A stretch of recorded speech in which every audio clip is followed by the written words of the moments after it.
Boa noite, caros irmãos, caras irmãs do Ideal Espírita. Sejam muito bem-vindos a mais essa noite de festa, essa noite de alegria e de encontro, né, virtual. Tá chegando aí a nossa convidada, né? Seja bem-vinda, Cristiane. Boa Obrigada, noite, tudo bem com você? boa noite, tudo ótimo. Boa noite a Ah, todos, que, do Instituto Espírita Gabriel Delane. É uma alegria estar aqui com vocês pela primeira vez. Espero que de que muitas bom, outras. E boa noite a todos né? os internautas que estão conosco, né? Que vão estar conosco nesse estudo, nessa noite. Olha aí a vantagem da era digital, da conexão virtual, né? Isso, Olha aí, a primeira vez de muitas, né? Se Deus isso, quiser, e possivelmente no futuro presencial. Gostaríamos isso. de ter esse encontro presencial no futuro, se Deus quiser, com Se Deus você lá quiser. na nossa A gente casa. se abraçar não só de coração, né? Mas também com os Não é braços, com o corpo. o, Isso. o abraço que é um encontro de corações se tornar real e a gente poder aprender mais dos seus ensinamentos aí do Evangelho para conosco. E aí agradecer novamente, né, o seu aceite de estar aqui conosco essa noite. Cristiane Mascarenhas, né, mais carinhosamente conhecida como Cris Mascarenhas, né, ela que é formada em comunicação, trabalha aí na área comportamental, de desenvolvimento humano, organizacional, é coach, trabalha com programação neurolinguista e psicologia positiva. E na área espírita, né, que é o que fez o nosso encontro aqui hoje, ela é mediadora do Núcleo de Estudos e Pesquisas do Evangelho e integra a Federação Espírita Pernambucana, né, a casa aí máter da doutrina aqui em Pernambuco, juntamente também com a mediadora da Comissão Estadual do Espiritismo, né, são essas duas instituições aí. E hoje Cris vai abordar, né, o tema A Família no Evangelho. Né? Eu acho que a gente, nesses momentos aí de quase um ano já de convívio domiciliar para quem pode, né? Realmente a família se tornou muito mais, talvez unidas ou não, né? Muitas também se separaram, mas realmente passaram a se conviver mais, né? Ter mais atenção com o próximo, né? Com o mais próximo, né? Que aí Isso. são aquelas pessoas do lar, às vezes dos seus animais, das plantas, né? Quem às vezes mora só com Deus, mas tem outros seres vivos dentro de casa.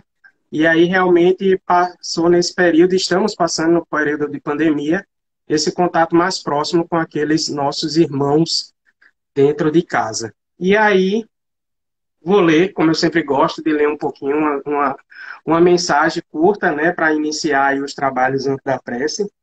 É uma mensagem do livro Vida Feliz, de psicografia de Divaldo Pereira Franco.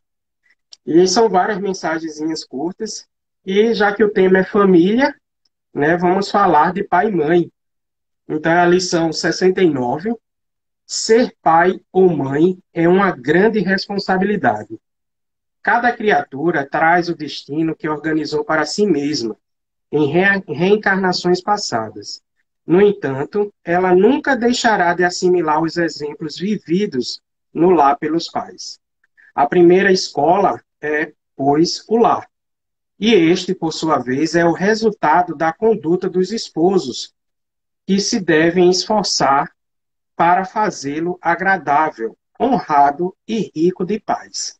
Abençoa o teu filho com as tuas palavras e conduta, fazendo-te amigo dele em todas as situações. Os filhos, como todos nós, somos de Deus, e tu prestarás conta do empréstimo que te foi concedido para educar.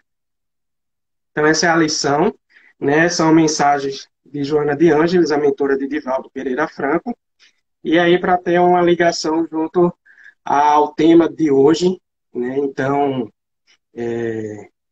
iremos fazer a prece inicial, elevando nosso pensamento a Deus, inteligência suprema, causa primária de todas as coisas, nosso mentor espiritual, Gabriel Delone, toda a espiritualidade amiga e protetora, e também trabalhadores que já aqui já estiveram na matéria e que continuam nos auxiliando do outro lado na vida espiritual, a verdadeira vida.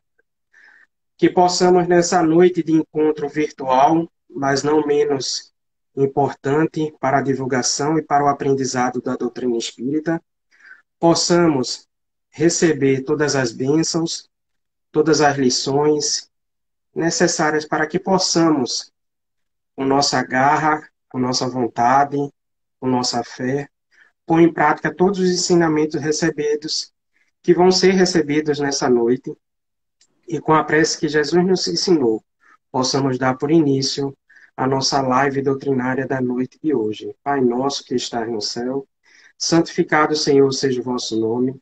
Venha a nós o vosso reino, seja feita a vossa vontade, assim na terra como no céu.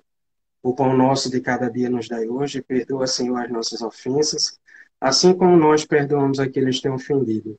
Não nos deixe, Senhor, cair em tentação, mas livra-nos de todo mal, porque teu o poder, o reino e a glória para hoje e sempre, assim seja. Assim seja. Então, Cris, temos a honra de tê-la aqui conosco. Hoje em dia, o Instagram foi tão requisitado que ele não é mais tão cruel, com 1 hora ou 60 minutos tão cravados, que às vezes era interrompido nossos encontros.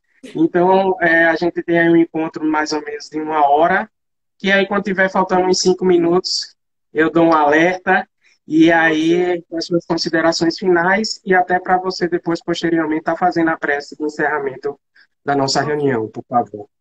Seja Ok. bem-vinda, obrigado novamente. Muito obrigada. Que o nosso Mestre Jesus nos abençoe nessa noite, né? O Instagram já me derrubou muito, viu? Ainda bem que a gente consegue se levantar e estar aí vivendo. É, eu quero, com sua licença, né, saudar os amigos do Instituto Espírita Gabriel Delane, mas saudar um casal que eu vi aqui, muito amigo meu, sócio também, e da doutrina espírita, que é Bruno Filizola e Lorena Filizola, porque eu vou falar da família, a gente vai conversar sobre a família, eles estão fazendo 25 anos de casados hoje. Olha aí, Então, está sendo um presente estar com parabéns. eles aqui.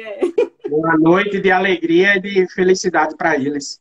De comemoração, né? Que bom. E que a gente Bodas está de nessa prata. comemoração. Isso, bodas de prata. Então, quando a gente vai assim para o dicionário, tem lá escrito de uma maneira muito simples, família, né? Diz que é um grupo de pessoas que vivem sob o mesmo teto, mas especialmente pai, mãe e filhos. E isso tem vários dicionários, não é só um, né? Ou então, assim, um grupo de pessoas que com ancestralidade em comum. Ou seja, é uma definição bem material, né? De família, bem restrita. E fâmulos, que vem do latim, curiosamente, no tempo lá que Roma tinha os escravos, fâmulos eram os escravos deles, que depois se misturavam com a família mesmo e viviam com a família, né?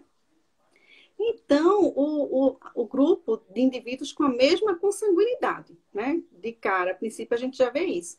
Depois a gente passa para a família patriarcal, que é aquela que o homem que dirige, que decide, né? Que as normas de comportamento são ditadas por ele.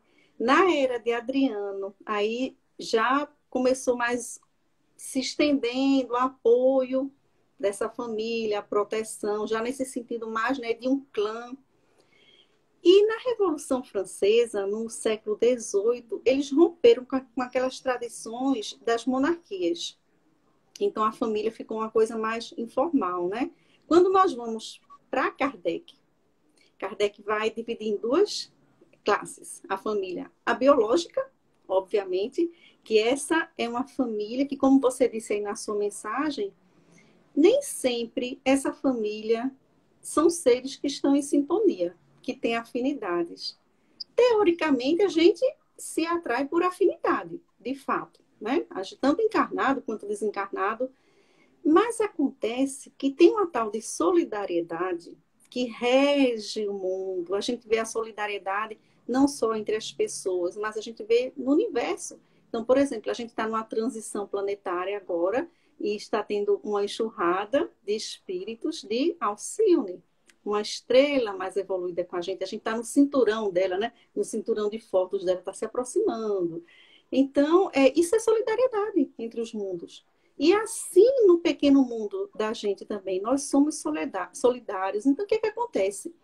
Numa família, não temos só pessoas afins que se juntam, que a gente diz que é o DNA, que é a genética, mas a genética é espiritual, a genética começou lá no mundo espiritual e, preferencialmente, vai unir os afins. Músicos, uma família cheia de músicos, né? De médicos, uma família com algum tipo, né? de encaminhamento, assim, de característica, de temperamento.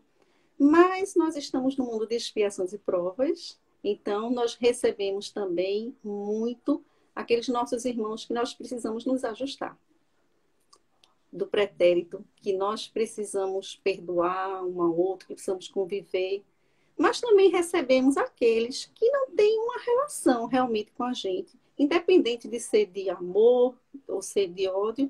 Às vezes vem um espírito na família que a gente acha até estranho, tem um comportamento diferente dos outros, mais evoluído para fazer com que a família avance. Ele foi colocado ali para dar um empurrão, assim como é colocado também algum para que a família ajude, para que a família ampare, né? Oriente esse espírito. Então, a gente vê que a parte biológica é a parte mais simples de todo esse enredo espiritual, né? Desse planejamento que é feito, né? Essa Mas, cadeia de gene, isso, né? exato. É. Então, Aqueles que vêm para ser ajudado é aquela ovelha desgarrada, né? Que isso, vai ser o calo, exatamente. Meu Deus, não ou parece até com vai ser ninguém o aqui. professor, né? Isso, Ele é o causador, mas ao mesmo tempo também ele é quem vai ensinar. exatamente, exatamente. Então, na pergunta 696 do Livro dos Espíritos, Kardec pergunta o seguinte: qual seria o efeito da abolição do casamento sobre a sociedade humana? E aí, os amigos espirituais dizem que uma regressão à vida dos animais. Ora, o que é a vida dos animais? É uma vida de instinto. Então, a gente não iria se juntar por afinidade, por amor, por amizade, por ideais. A gente ia se juntar apenas para procriar. Por necessidade. Por Né? Isso. necessidade básica, exatamente, né?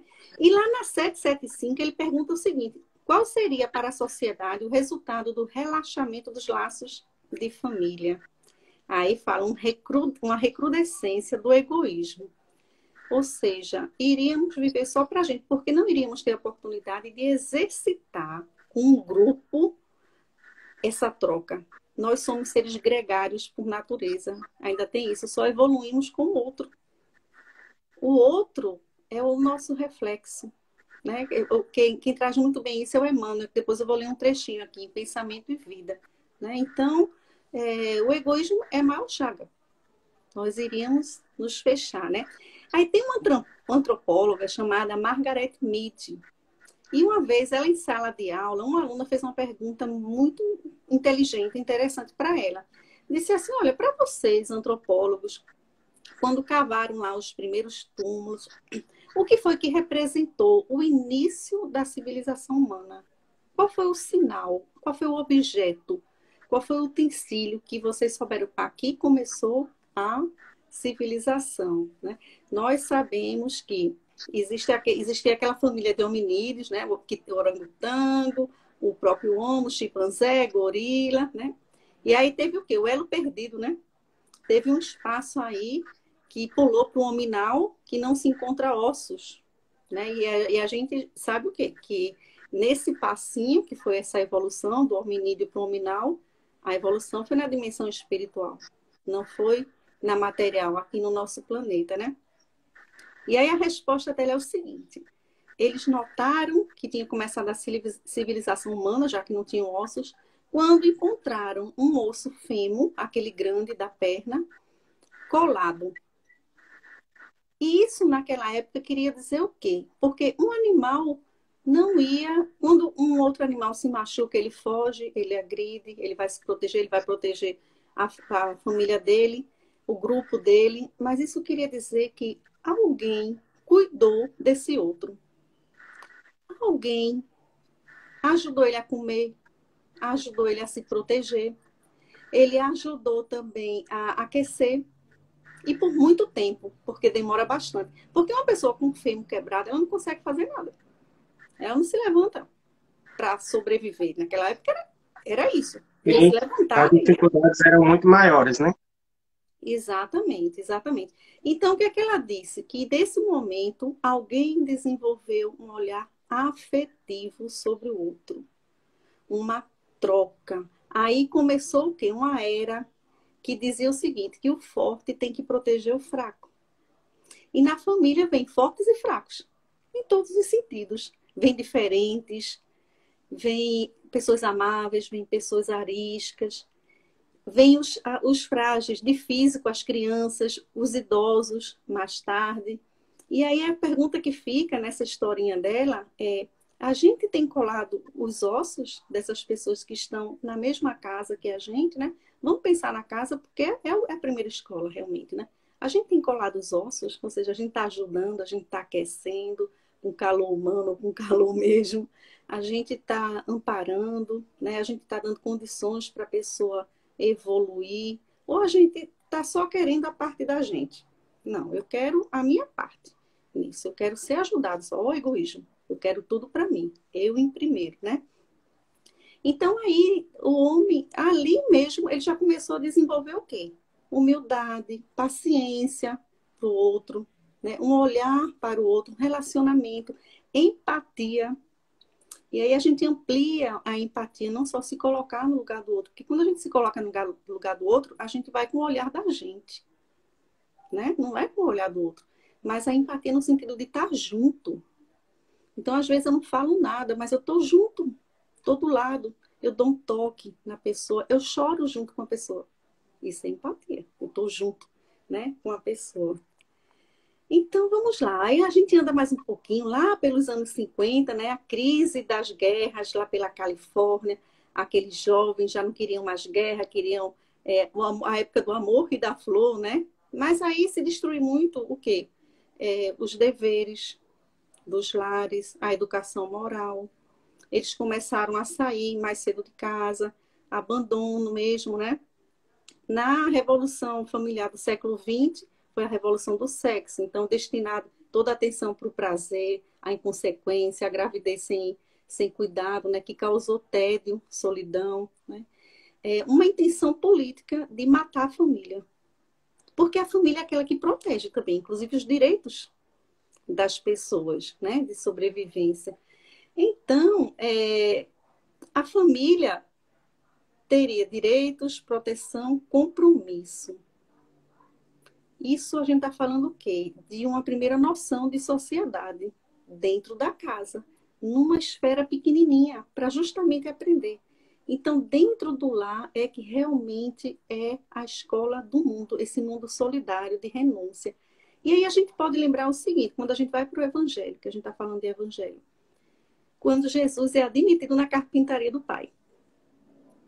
Porque tinha acontecido aquele evento de Jesus com os doutores da lei, em que Maria de Nazaré fica impressionada, né, quando vê Jesus de igual para igual discutindo com os doutores da lei, e preocupada, obviamente, como toda mãe, com o destino dele, com o futuro, já que era um ser tão especial, ela temia, né, pela segurança dele, pela felicidade.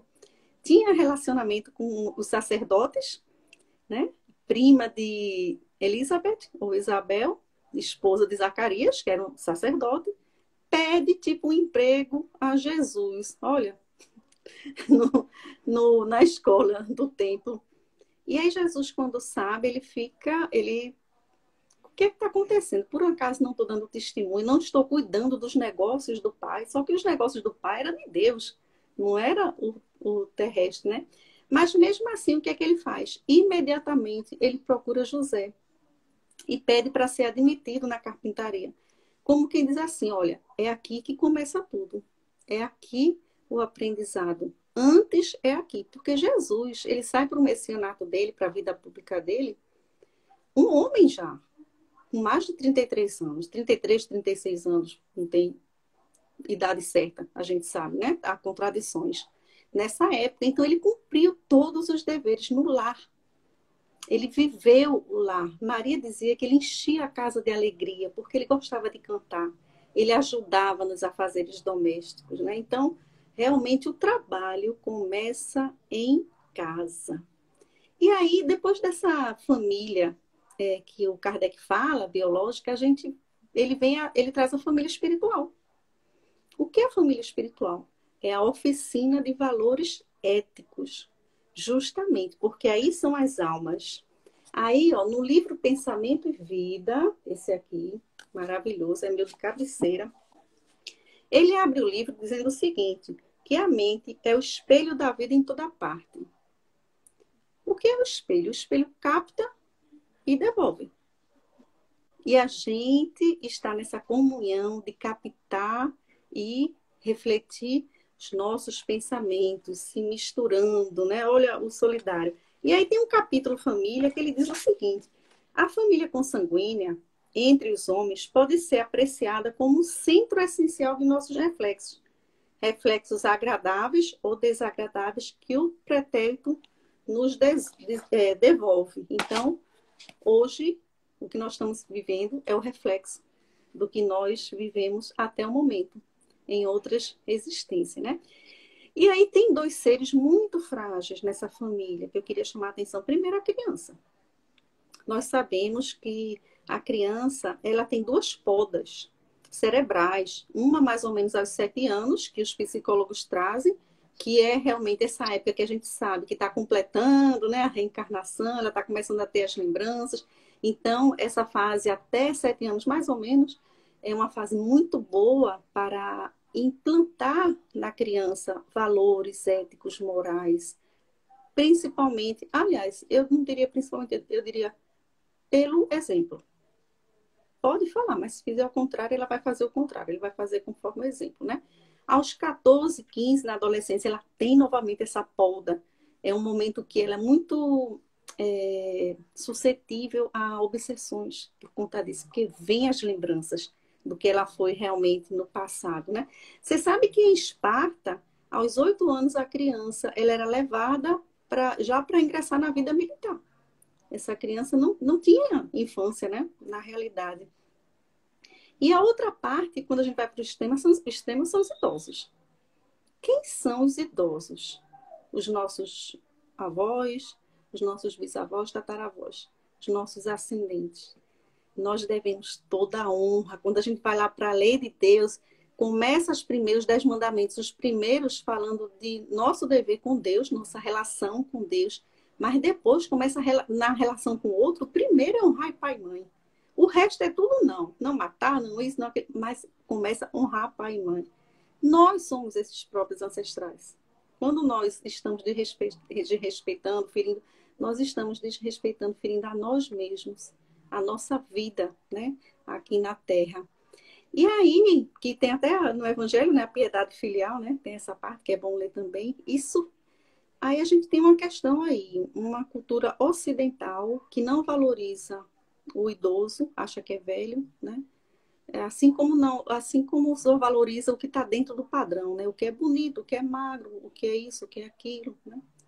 E aí a gente cai num erro, porque a maior necessidade que o idoso tem de ser ouvido é a maior.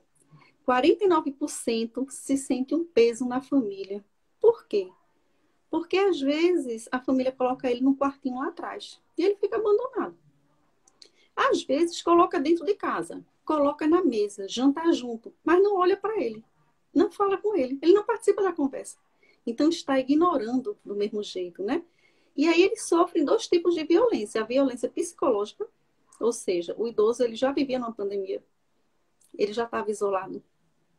E não só fisicamente, porque fala-se isolamento social, mas isolamento social é diferente do isolamento físico. Se eu estou no isolamento físico, não quer dizer que eu esteja isolada socialmente. Às vezes, a gente criou muito mais intimidade assim nessas redes sociais com muita gente, né? Então, mas o idoso, sim, ele já estava no isolamento físico e social. Ou um, ou outro, ou os dois, né? E a violência física trata realmente de violência, de agressão. Quem são os que mais agridem os idosos? Você sabe quem são os que mais agridem? Os Os filhos, netos. Os os netos. netos. Exatamente. E aí a gente vai fazer a seguinte pergunta. Como é que eu trato, como é que eu estou criando meus filhos para agredir meus pais, os avós do neto? Que exemplo eu estou dando? Como é que eu tratei também, né? Meus pais. Para ele ter visto e ele ter feito a mesma coisa. Isso sem falar na questão do confisco de cartão de crédito, né? Da conta dele. O idoso não denuncia porque ele é completamente dependente daquele cuidador. Então, ele sofre agressão e fica calado. Mas a gente precisa lembrar de uma coisa, talvez nem todos saibam. Omissão, nesse caso, é crime previsto em lei. A gente tem que denunciar. A gente é obrigado a denunciar, é o Disque 100, né? Então, o aposentado, ele não quer dizer que ele não seja útil. Eu posso não estar trabalhando, mas se eu tiver metas, se eu tiver propósitos, se eu tiver objetivos, se eu tiver relacionamento, se eu sair para dar caminhada, encontrar amigos, se eu tenho um crochê que eu comecei hoje para minha neta e tem um prazo de entregar até o dia dela nascer, eu estou tendo objetivos, né? E vive muito de rotina, né? Os idosos. E aí, irmã Rosália, lá no Evangelho segundo o Espiritismo, diz o seguinte: o que é solicitado a vocês neste momento é que vos suporteis. Mas não é o suporteis de tolerar, de aguentar. É o de dar suporte. Uns com os outros, né? E aí, o que a pandemia fez com a gente? A pandemia mandou a gente de volta para casa. Porque, como era antes, a gente passava o dia todo fora de casa. E qualquer motivo, se eu tivesse alguma contrariedade com alguém da casa, eu simplesmente, hoje eu vou chegar tarde, porque eu não quero nem me encontrar com essa pessoa, né? Quando eu Mas aí a chego, já gente foi está dormindo. obrigado. Exato. Né? Chegar quando tá dormindo. Exatamente. E aí eu quero trazer para vocês um poema de Alta de Souza, que o nome dele é Mensagem Fraterna, um trechinho só, que diz o seguinte: volta, né? Volve ao teu tempo interno abandonado, a mais alta de todas as capelas, e as respostas mais lúcidas hão de trazer-te alegre e deslumbrado. Ouve o teu coração em cada prece. Deus responde em ti mesmo e te esclarece com a força eterna da consolação. Então, o poema está dizendo que a pandemia fez com a gente. Volta para casa. Volta para o teu templo. Esse templo interno é o coração. É onde tem as respostas da gente, né? É onde tem a lucidez, é onde está o nosso eu mesmo, né? Essa casa interna que a gente está, não é um convite, que o convite a gente recusa, né? A gente pode recusar, como dizem. É uma convocação que a gente está tendo atualmente. E aí a gente pensa, nossa, mas é tão triste, tanta gente desencarnando. Sim, é desencarnado realmente, muita gente. Mas é uma tragédia, sim, é brusca, né? É uma coisa muito rápida, os parentes que ficam sofrem muito, a pessoa que vai também. Mas aí a gente tem que lembrar que tem caravanas, a misericórdia de Deus, caravanas de espíritos trabalhando, amparando essas famílias e amparando esse desencarnado antes de ir definitivamente para alguma colônia, para algum local onde ele tenha afinidade, eles estão sendo socorridos, amparados na hora da morte, no desenlace lá do perispírito, eles estão ajudando, né? E aí, essa convocação, eu gosto muito de sempre, toda a minha exposição, lembrar da questão 919 do Livro dos Espíritos. Qual o meio mais prático, mais eficaz que um homem tem de se melhorar nesta vida e de resistir à atração do mal? Um sábio da antiguidade, Volo disse: conhece-te a ti mesmo. Não foi Sócrates, né? Foi um dos sábios, dos 7 sábios. E o que fora isso? Prece. Essa pergunta, e a 919A, ela dá um roteiro do que a gente tem que fazer. Que trata o quê? De uma meditação, de voltar para dentro, de se conhecer, né? Se conhecendo, conhecer o outro. Então, a pandemia obrigou a gente a voltar para casa e, por incrível que pareça, a gente entrar em contato até com a casa estrutura física mesmo, que a gente não conhecia. Então, por exemplo, as pessoas começaram tem isso em casa para fazer. Aí faz uma pintura, faz um reparo, aprende a cozinhar. Eu aprendi a lavar roupa. Eu nunca tinha lavado roupa. Então, a gente aprendeu essas coisas da casa que a gente não enxergava, parecia que não via, né? E fora isso, o quê? A gente começou a observar as outras pessoas e começou a se auto-observar também. Muita gente não suportou, né? Ficou pesado demais. Mas é necessário, né? Desde que teve o primeiro caso lá da pandemia, nos primeiros meses, houve um número de divórcio realmente aumentado. Mas o que é que a gente sabe? Eram pessoas que já estavam em relações adoecidas, já estavam, né, ali se suportando, já estavam por alguma convenção. E aí não aguentaram realmente a convivência, né? Ficou difícil. Mas aqueles outros casais, famílias, que ali não se falavam porque queriam evitar o confronto, mas tem uma relação, né, de amizade, de amor, esses conseguiram se resolver. Foi uma oportunidade justamente de se conhecer, né, de passar mais tempo junto. Então, em 2020, nós tivemos um número menor de divórcio do que 2019.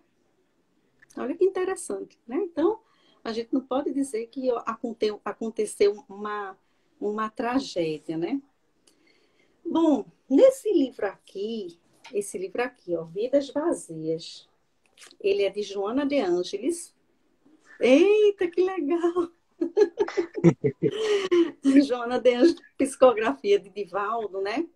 Ela explica esse choque que a gente teve. Por que a gente teve um choque com a pandemia? Ela diz o seguinte, que as vidas vazias que a gente construiu para a gente, né, em cima de consumismo, de compra, de gula, de sexo, é feito de uma acomodação social por conta de comportamentos extravagantes, né?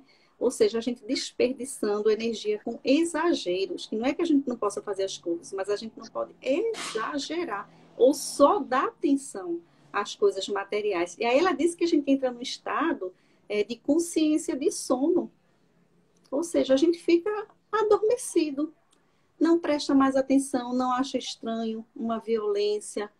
A gente começa a perder a noção realmente, né? E deixa de empregar horas de lazer, em vez de poder fazer algo edificante, uma boa leitura. A gente continua, porque como a gente está no automatismo, a gente continua o quê? Comprando, saindo, brincando, né? Sexo desregrado, bebida, a gente fica naquele ciclo vicioso. A gente está ali preso, né? Agora imagina isso num tempo de transição planetária, né? O risco. Porque o Divaldo Pereira Franco, nesse novo livro dele, No Rumo da Regeneração do Mundo, eu não lembro se é exatamente esse, eu até comprei, mas estou No rumo esperando do ainda. mundo de Ele alerta regeneração. no rumo do No mundo de rumo do mundo de regeneração. Isso, regeneração. isso, obrigada. Então, o que é que ele já alerta para a gente sobre obsessões coletivas? Ou seja, a gente vai junto e a gente tem duas reações. Ou a gente nega as coisas, ou a gente se atira no prazer. A gente vê muito aí a negação, né? Então, obsessões coletivas, uma sensibilidade grande, irritação. A gente nem sabe por quê, mas está irritado, né? Ataques espirituais, principalmente aos cristãos, aos médiuns, né? O Rossandro Cleide, eu estava vendo uma live dele essa semana, ele disse o seguinte, que esses que estão fazendo muito barulho, que a gente acha, meu Deus do céu, no mundo de transição planetária ainda tem isso, né? Esse mal, essas pessoas agindo de maneira irracional. E aí ele diz o seguinte, que é a festinha de despedida deles. Ele fala, isso é assim, ele soltando, jogando, né, dando pontapé mesmo, assim.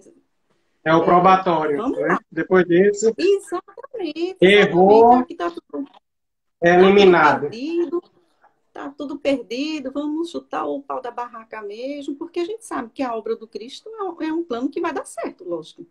Não vai dar errado, eles sabem disso, né? Mas eles perturbam, eles vão perturbar. Mas aí o Divaldo diz o seguinte, que apesar de estar sendo travada essa luta, né, que a gente está sendo o quê? Testado. A gente agora está sendo testado. A gente, como espírita, principalmente, que tem acesso a muita informação. Ele diz o quê? Que espíritos descendo à Terra para ajudar. Ele fala que espíritos inspirando a ciência. Olha como saiu rápido a vacina, né? Ele fala inspirando políticos também. Poderia ser muito pior, né? E novas técnicas de desobsessão na espiritualidade.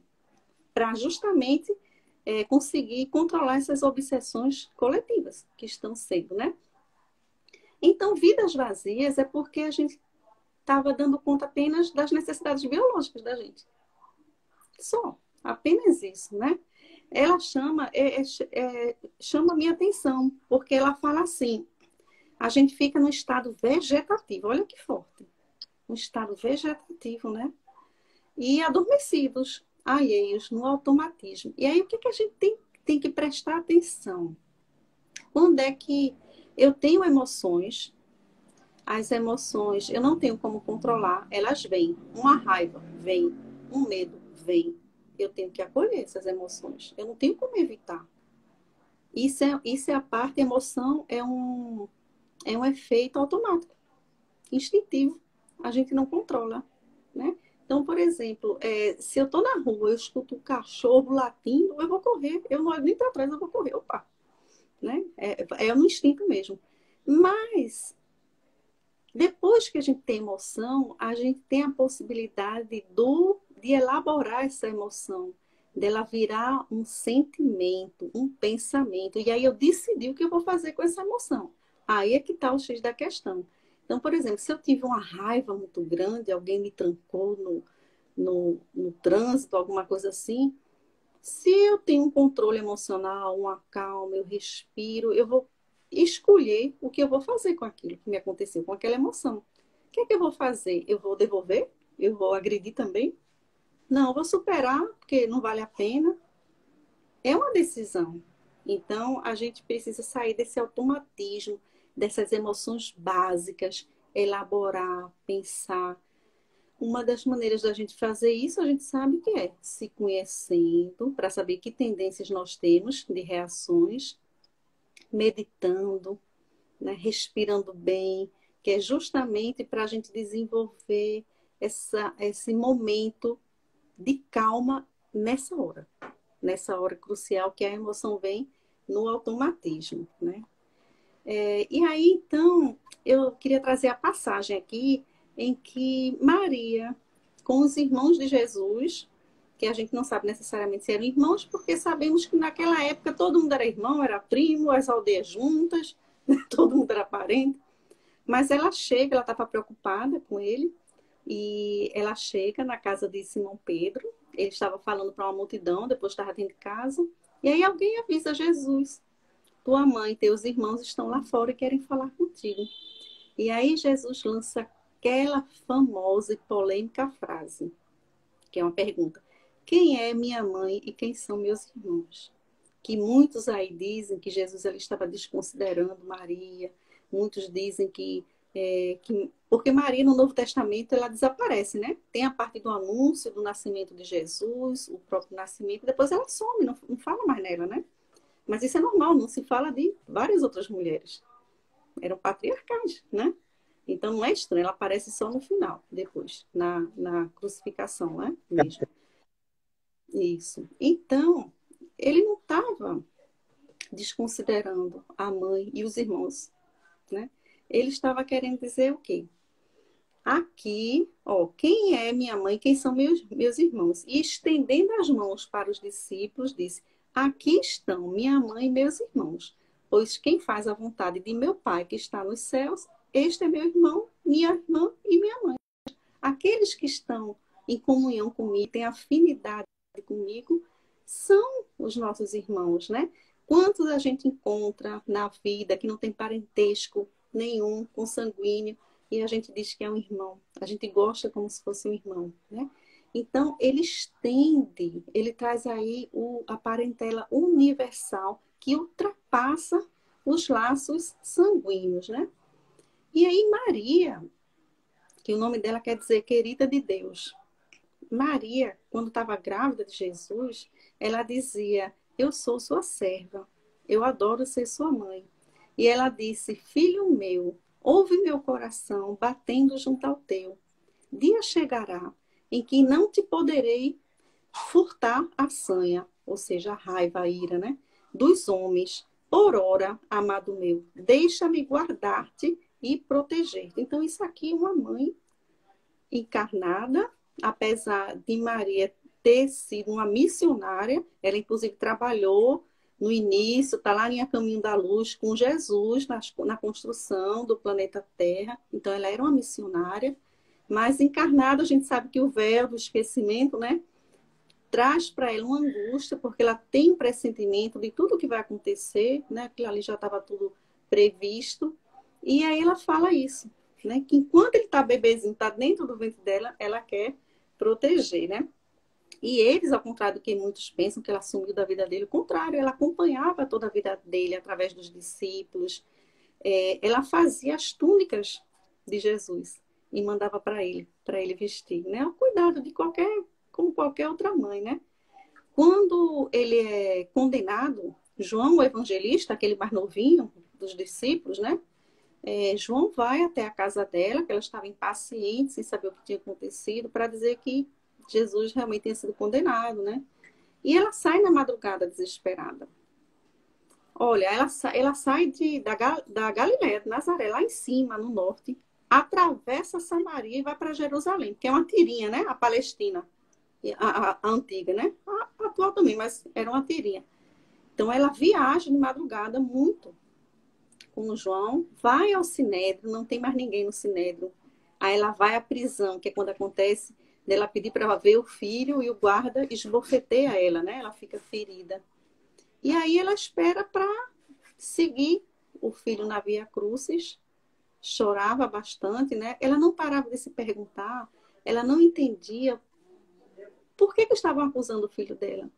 Que ele nunca tinha feito mal a ninguém, só o bem. Cadê os que tinham se beneficiado? Cadê os coxos, os obsediados, os leprosos, né?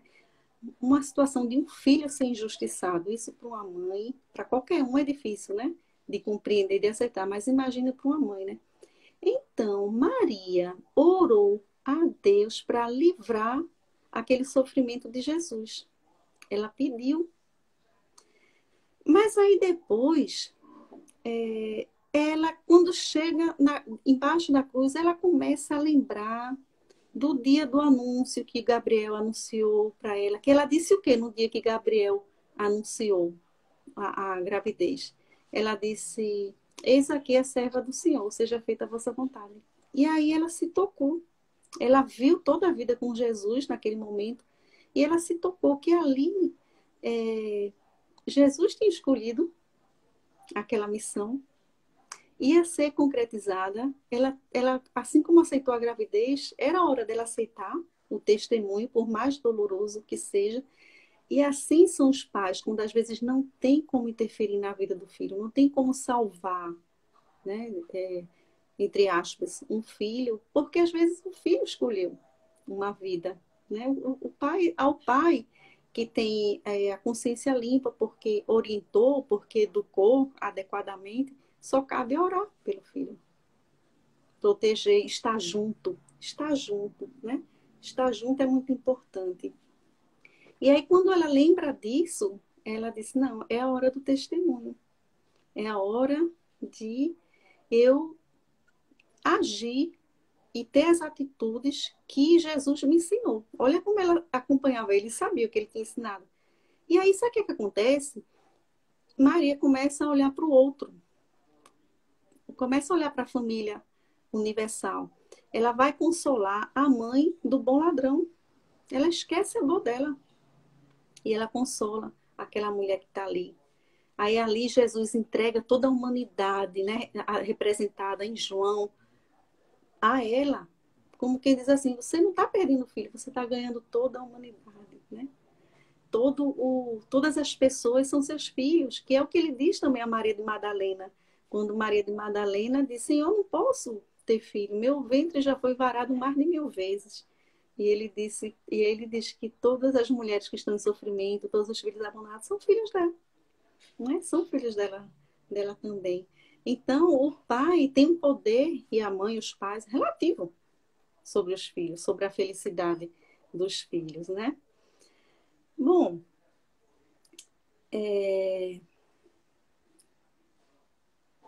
eu lembro também de José, né? José tem tão pouco dele falado, né, escrito, mas José teve uma participação discreta, aquele homem mais velho, né, que Maria teve que decidir com 15, 16 anos se iria ter aquele filho ou não. Olha só, ela optou por ter, né?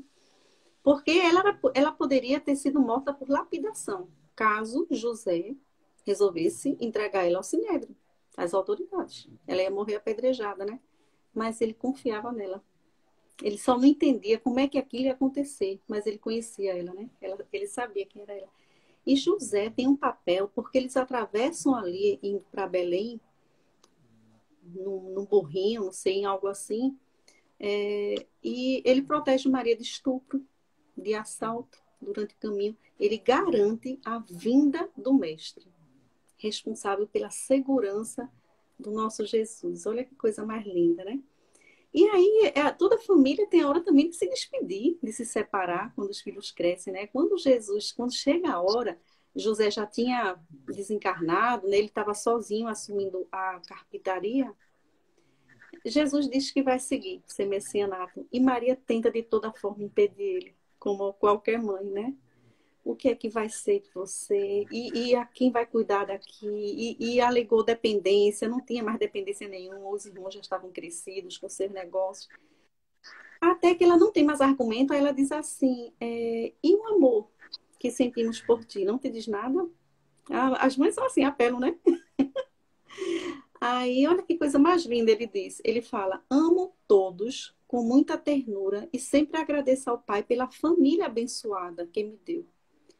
Mas amo da mesma forma todos os seres humanos e preciso transmitir-lhes a boa nova que o meu Pai me confiou. Então, Maria não teve mais argumento, né? Era a missão dele. Aí era uma família universal que ele amava. E aí ela tem um mau presságio. Ela sabe, né? Ela teme. E ela ainda se preocupa assim. Ela não está levando roupa, comida, dinheiro. Olha só. E ele diz: minha mãe, meu pai proverá todas as coisas. Olha a confiança, né? A entrega no Pai Celestial. Que ele falava diferente. Quando José dizia assim: o que é que você tanto faz no monte que chega de madrugada? O pai adotivo. E aí ele diz que estava conversando com meu pai celestial. Então Jesus separava, ele não menosprezava José, né? Ele dava devida importância ao pai celestial e o pai adotivo, que tinha criado ele, né? Então, o evangelho no lar, que eu queria falar agora, o evangelho no lar é o evangelho na família. É o que une, né? Quando a gente faz um evangelho, um time espiritual, uma equipe está tomando conta da gente. Está fazendo asepsia do local, está dando passe na gente. A gente não tem noção exatamente, né, do acolhimento que eles fazem com a gente. Ali a gente tem a oportunidade o quê? De discutir, a gente tem a oportunidade de crescer intelectualmente, porque a gente interpreta as parábolas, por exemplo, os ensinamentos, e, consequentemente, moral, né? Mas tem uma coisa muito importante, que se a gente desconsiderar tudo isso, ainda seria muito bom se encontrar para fazer o evangelho, que é simplesmente o se encontrar. A atenção é o maior ativo da humanidade. Então, eu trabalho no projeto escutatório, também sou voluntária, né? Tem gente que quer ser escutador e diz assim, mas quem pode escutar? Tem que ser psicólogo, tem que ser isso, tem aquilo.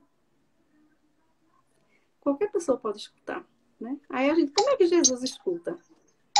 Olha, Jesus escutaria a gente como? Com certeza, com o celular desligado, sem olhar o celular. Porque isso já foi diagnosticado como atenção parcial constante. Você está constantemente falando, fazendo uma coisa e olhando o celular, o tempo todo. Ou o computador. Então, olha, já é diagnosticado como uma doença, né?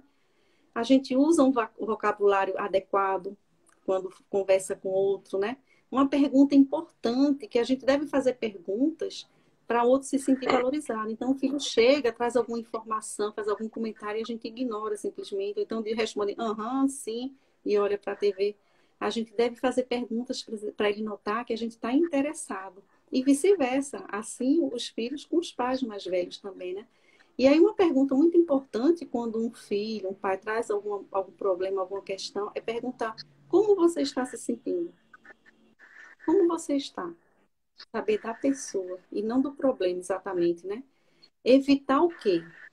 Dizer que a pessoa agiu mal, que foi errado, que foi inadequado, que era para ter feito dessa maneira. E aí o Charles Chaplin diz o seguinte: às vezes só precisamos de alguém que nos ouça, que não nos julgue, que não nos subestime, que não nos analise, apenas nos ouça. A pessoa quer só desabafar. Deixa para depois tentar encontrar soluções, né? Mas se a gente não faz esse primeiro acolhimento, a pessoa se fecha e nunca mais fala com a gente. Nunca mais se abre, né? É como aquela pessoa na empresa que dá uma ideia e a gente sempre corta. Ah, isso aí já foi feito. Isso aí não dá certo. Ou no centro a gente fala. Essa pessoa não vai falar mais. Ela não vai mais dizer nada, né? Ela não está sendo valorizada.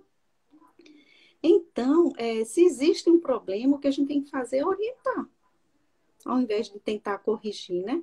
E, de preferência, fazer a pergunta para a pessoa, porque a pessoa aprende mais quando ela é obrigada a refletir. Então, se eu disser, faça isso, faça aquilo, a pessoa tem a oportunidade, eu estou tirando a oportunidade da pessoa, de a pessoa refletir. Mas se eu digo, o que é que você está pensando em fazer? O que é que você acha? Pode até não ser aquilo a melhor opção, você vai elaborar com ela junto, mas deixou ela pensar. Isso é uma terapia, praticamente, né? Então, uma outra questão de fazer o evangelho no lar é o seguinte: o Espiritismo traz respostas que nós não temos. Então, muitos. Porque nós somos seres filosóficos, né? Quem eu sou, de onde vim, para onde vou, nós temos, já fizemos em algum momento, todo mundo, essas perguntas. E aí o Espiritismo responde, esclarece. E o esclarecimento já é um consolo, né? E já está ali unindo, né, a noção da justiça divina, saber que, por exemplo, os afetos não se separam mesmo após a desencarnação. Não se, nunca. O que une é o amor. Encarnado, desencarnado, desencarnado com desencarnado, encarnado com encarnado, que está unido é o amor, né? A gente pode estar em momentos diferentes. Uma hora eu estou encarnado, outra não está, mas nos encontramos e vamos nos encontrar, né? Então, o importante é quando a gente faz o Evangelho no Lar, é, é a gente pensar assim, se preparar como se fosse receber uma visita muito querida. Como se fosse receber Jesus realmente ali. Ele está, os seus prepostos estão ali naquele momento, né?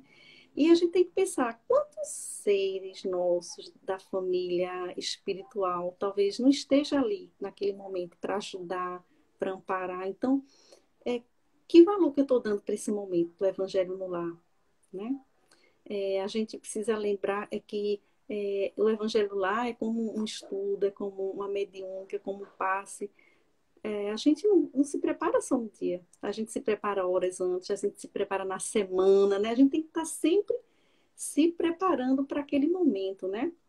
E lembrar que dificuldades mil vão aparecer, porque a gente sabe que tem espíritos que não quer você te ver feliz, né?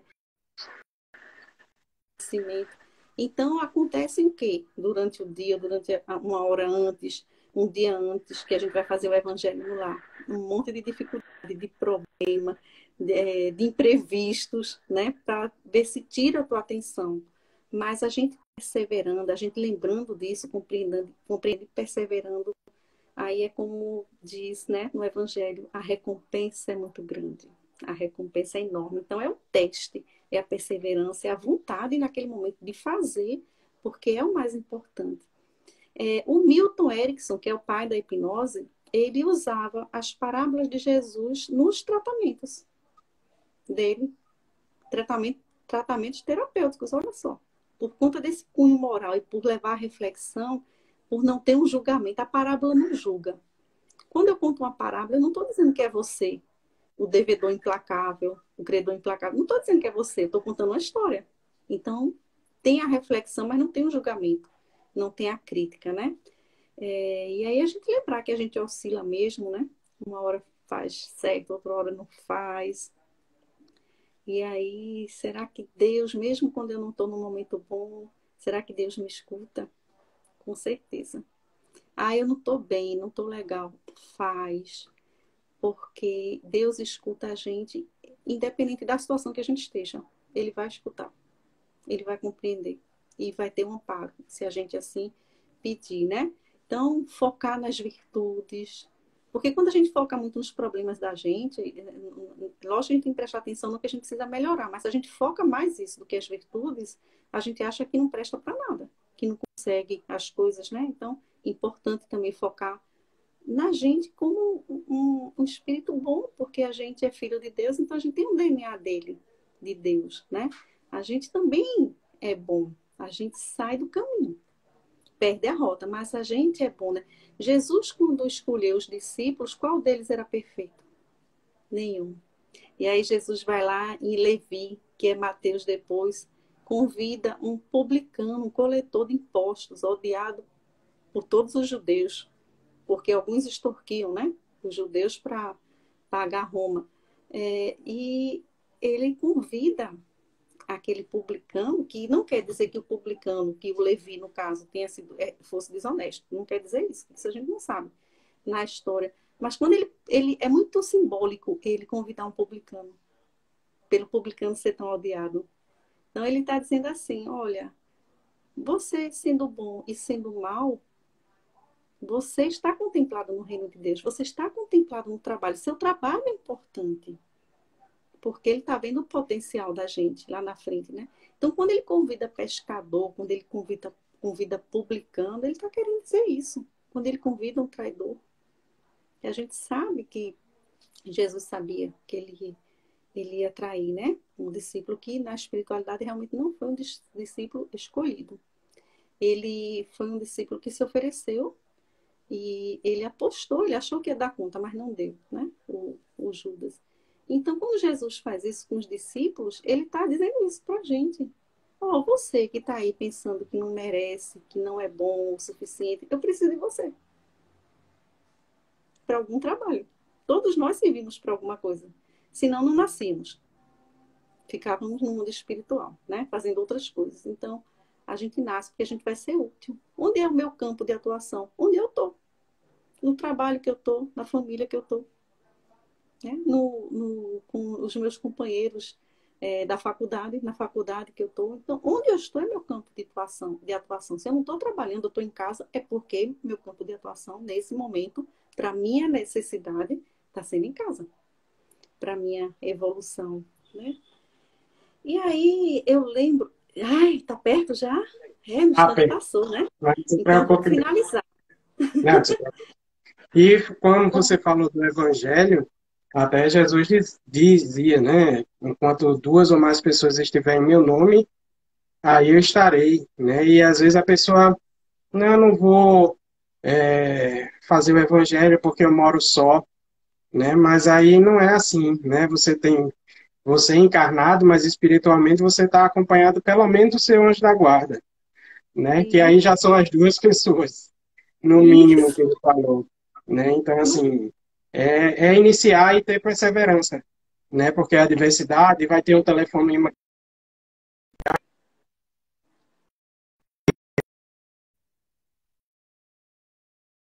Os obstáculos.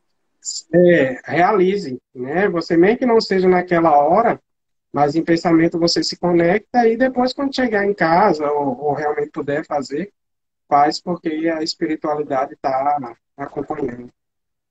Exatamente. O pensamento ele tem uma velocidade maior do que a da luz.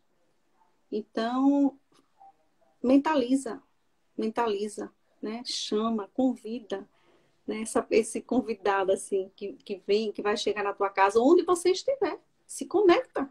Não há empecilhos.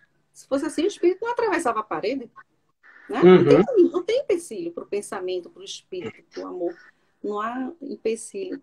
Então, eu queria lembrar que todos nós, o olhar que a gente deve desenvolver com o outro na família, né?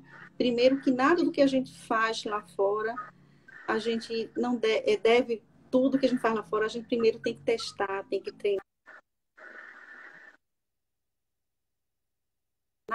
casa, no lar, com aquelas as primeiras dificuldades são ali. E ali é que a gente vai se fortalecer para ir para fora, né? Tem que ser de dentro para fora, sempre esse movimento.